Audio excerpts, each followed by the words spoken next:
Well, I haven't done a vacuum video in a while, so figured that I would make a video of my latest purchase.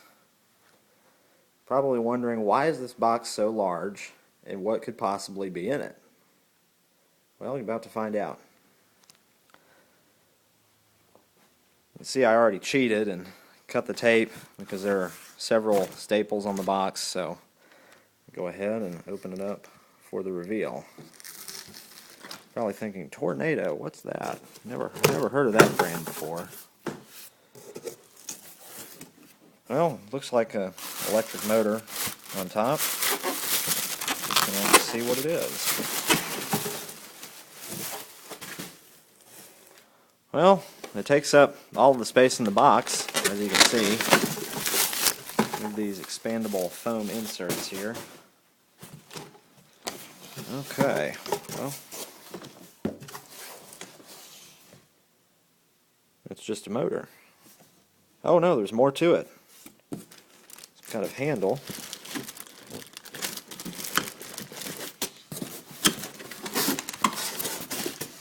Here we go.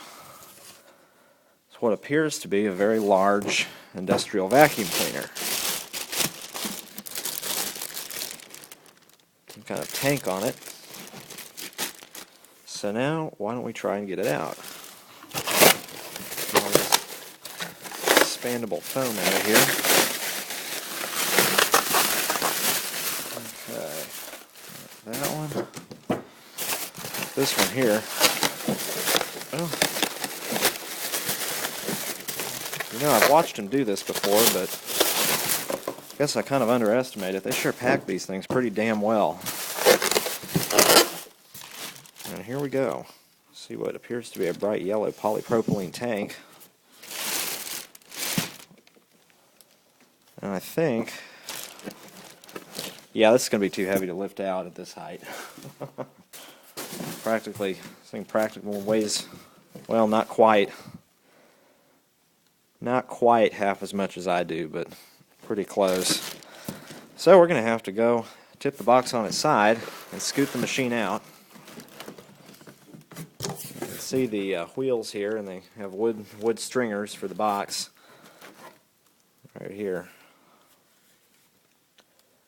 Well, now that you're all able to see what this is, I'm going to go ahead and make another video of the actual machine, as well as what is in this long box here. Looks like maybe a hose or something. I don't know, we'll see. Alright, stay tuned for more of the reveal and the first run.